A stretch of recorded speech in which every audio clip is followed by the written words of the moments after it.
Also, in this week's tech report, you're talking about how to set up two-factor authorization. This is a very important issue for a lot of people. If you're late to the game, how do you do it? Yeah, two-factor authentication is kind of an extra layer of security. Now, the reason why we bring it up is because the Colonial Pipeline attack was actually partly responsible, or part of the reason for it was a lack of two-factor, or what's sometimes called multi-factor authentication. Now, two-factor authentication, again, it's that second layer of security. So when you sign up for a service, you have your password, you have your username, and then sometimes you'll get a notification asking you if you would like to enable two-factor authentication. And really what it is if you do that, you will then have to receive a text message with a one-time use passcode. You would enter that into your account after sign-in, and then that would allow you to get into your full account. You'll sometimes get them in other ways, but really what it is here is another way to confirm you are who you say you are. Your password could be stolen, could be hacked. I was just looking over the 2020 Nord's top passwords, and believe it or not, they are pathetic. We're talking about people using things like 1234556, 123456789, or password. Now, if you have a serious account, your maybe 401k is online, your social media accounts, your email accounts, anything along those lines, you should be using two-factor authentication. There's three different versions of it. The first, as I said, is that text message version where you would go to enter your account, use your password, your username, and then you would receive a notification saying, we will send you a text to your cell number.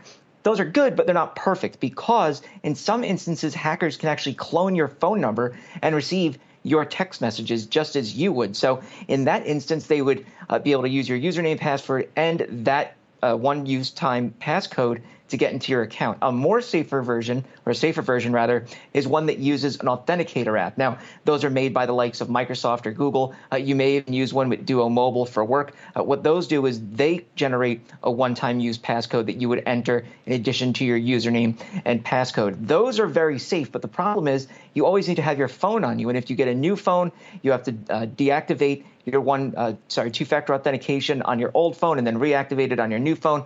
It's a huge to-do. The third version, though, is one that uses a physical hardware key. This is a literal key fob that you would put on your keychain, and it'll provide you with a number for that one-time use passcode that you would then enter. Those are also kind of a pain, though, just because you need that piece of hardware with you at all times.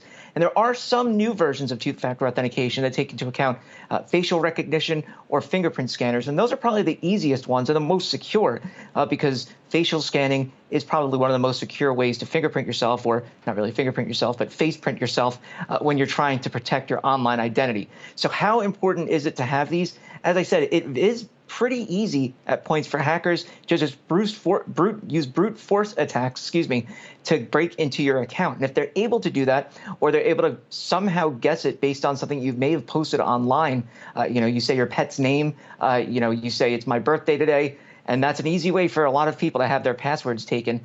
Two-factor authentication is an important way to protect yourself. And as I said, it could have been used to protect the Colonial Pipeline. And if it comes to your accounts, you want to keep those just as safe, so you might as well use it now. Well, Dan, why don't more companies then use this? It seems like it's very easy. I know I use it to two-step authentication for all of my social media accounts. So why don't you think more of these companies use something like this so they wouldn't be put in the same type of position that Colonial Pipeline has been? It sounded like from the way that it's been described for Colonial Pipeline that it was just a lack security at that point. This was a legacy VPN profile, meaning it was an older VPN profile that they didn't really use, and it just didn't have it activated. You have to imagine that a lot of companies don't have the best cybersecurity posture. They don't seem to think about it as important as it should be thought of. And that is a real issue going forward. I think now that we're seeing this huge increase in ransomware attacks and cyber attacks in general, we will start to see more companies start to clamp down. But as a regular person, you don't want your accounts broken into. People can spread all sorts of information about you online. They can get access to your important files, access to your financial information. And if you want to protect yourself, this is really the best way to do it. And as I said, there are three ways to do it. They're not the easiest thing on the face of the earth. Yes, it does add an extra step where you try to log into your account. But really, if you want to stay safe, what do you want to do? Expose your personal information online, or just keep it locked down by adding that one extra step? It takes about 5 seconds. It's not that big of a deal. I couldn't agree more. And some great advice there, Dan. For the record, All my passwords are Fibonacci sequences. Think about that.